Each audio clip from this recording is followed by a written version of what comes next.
भीष्म कुंड मतलब भीष्म पितामह जो थे उनके नाम से ये स्थान है। ये है कुंड और ये है भीष्म पितामह। तो ये जो स्थान है यहीं पर, जो हम सभी जानते हैं कि महाभारत के युद्ध में जब भीष्म पितामह को मारना था, क्योंकि सबसे बड़ी समस्या पांडवों के लिए क्या थी कि भीष्म पितामह को कैसे मारा जाए, क्योंकि भीष्म पितामह को वरदान था किस चीज का? इच्छा मृत्यु का, कि वो जब तक चाहे जी सकते थे। अभी क्या करेंगे, कैसे मारेंगे उनको? तो सारे पांडव गए कृष्ण के पास, उनको बोला कि कृष्णा ये समस्या का समाधान आप ही कर सकते हैं, क्योंकि सारे संसार में सारी समस्याओं का समाधान केवल एक व्यक्ति कर सकता है, वो है भगवान, जो समस्याओं से ऊपर हो। जो खुद ही समस्या में हो वो कैसे समस्या का समाधान कर सकता है? अभी लोग खुद ही जन्म मृत्यु जरा व्याधि में फंसे हुए हैं और वो बोलते हैं कि मैं क्या हूं? भगवान हूं। तुम्हारे अपने, प्रभुपाद जी बोलते थे, तुम्हारा अपना स्टमक तो आपसे कंट्रोल नहीं होता है।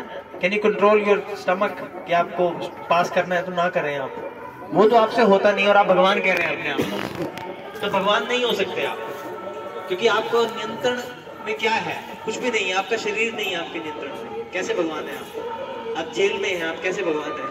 आप जेल से भी बाहर नहीं आ सकते। कृष्ण भी जेल में थे थोड़े समय के लिए, लेकिन बाहर आ गए थे तुरंत। तो भगवान क्या है? सर्वोपरि, सबसे ऊपर है। तो उनके पास सब लोग गए और उनको बोला, प्रार्थना की कि हे कृष्ण आप बताइए कि हम भीष्म पितामह को कैसे मार सकते हैं। तो उन्होंने कहा कि ठीक है, भीष्म पितामह को मारने का तरीका है कि एक व्यक्ति है जिनका नाम है शिखंडी। शिखंडी, शिखंडी को आप क्या करें? अर्जुन के सामने खड़ा कर दें, मतलब शिखंडी के पीछे अर्जुन खड़े हो जाए। तो जो भीष्म पितामह है, निश्चित रूप से मैं उनको जानता हूं, वो शिखंडी पे वार नहीं करेंगे। क्यों? कोई बताना चाहेगा? क्योंकि वो स्त्री भी नहीं है, पुरुष भी नहीं है। पुरुष भी है, स्त्री भी, एक सेंस में ये कह सकते हैं, दोनों है। तो उस पे भीष्म पितामह कभी भी वार नहीं करेंगे।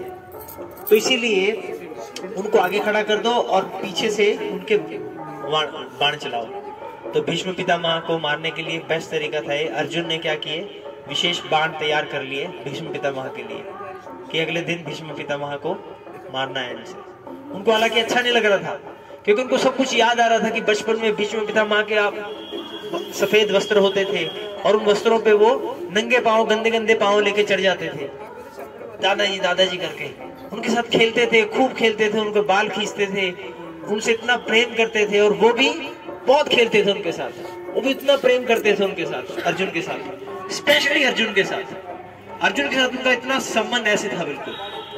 अब जस्ट इमेजिन कि आपको अपने दादाजी पे वार करना है, मारना है उनको, काइंड ऑफ। अपने दादाजी को क्यों मारूंगा मैं?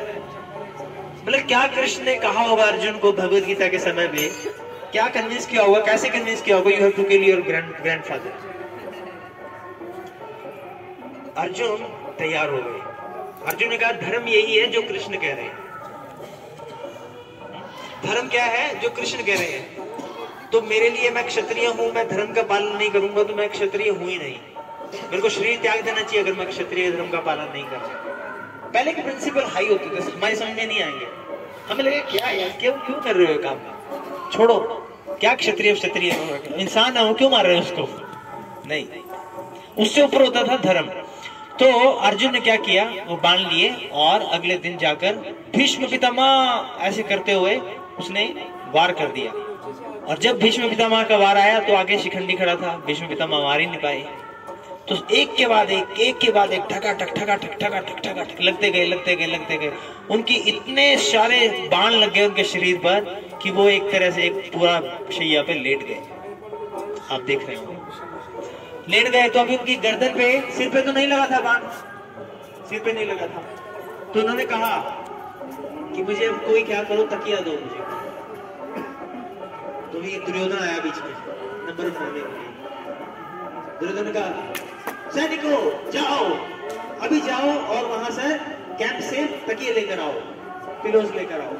तो सैनिक गए, 2 लोगों के पिलोज लेकर आए भाग भाग के, 1 2 3 रखे, नहीं कहा। भीष्म पितामह ने कहा कि नहीं, जिसने मुझे ये शैया दी है वही मुझे वो सराहना देगा।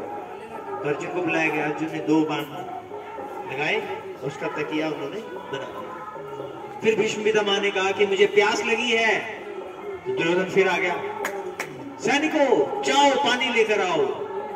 सैनिक फिर गए कैंप में, लेकिन भीष्म पितामह ने कहा नहीं नहीं, मुझे पानी भी अर्जुन ही पिलाएगा। तो अर्जुन एक विशेष अस्त्र, पार्जन्य अस्त्र, बोलिए पार्जन्य, उस अस्त्र को जमीन में मारा और वहां से गंगा प्रकट हो, गंगा मैया की, गंगा मैया वहां पर प्रकट हो गई और गंगा मैया का जल ग्रहण किया। गंगा मैया कौन है? भीष्म पितामह की मां है। तो मां आ गई पुत्र के पास और उन्होंने उनको गले से लगाया, उन्होंने उनकी प्यास बुझाई और भीष्म पितामह ने अपनी माता को याद किया, कहा कि जननी मैं अब आपके पास आने के लिए तैयार हूँ, लेकिन अभी मुझे सेवा मिली हुई है, अभी मुझे कृष्ण ने सेवा दी है। क्या सेवा दी है? कि मुझे युधिष्ठिर महाराज को राजा बनते हुए देखना है और फिर उनको शिक्षा देनी है, राजा कैसे रूल करता है। तो भीष्म पितामह को पता था कि कृष्ण साथ में है इनके, तो विजय तो इनकी निश्चित है। मैं कौरवों की तरफ हूं, लेकिन मैं लिख के जा रहा हूं ये, वो मुझे देख के जाना है बस। मतलब ये नहीं श्योर था वो, भीष्म पितामह श्योर थे कि विजय तो डेफिनेटली इनकी होगी। क्यों? ये प्रियोगेश्वर कृष्ण, जिस तरफ कृष्ण है वहां तो विजय कंफर्म है, वहां से तो बस देखना है, अब विजय होते हुए देखना है बस।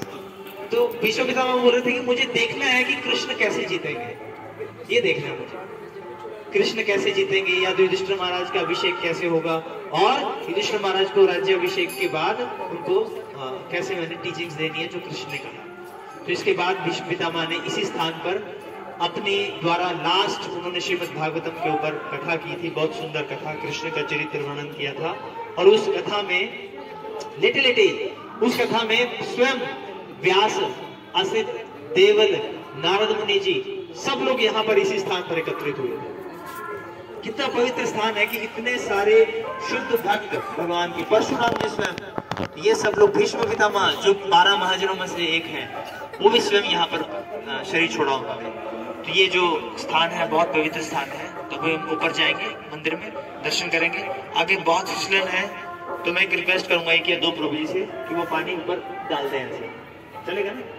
1-2 प्रभु जी जाके पानी डाल दें, आगे फिसल बहुत है ऑलरेडी लोग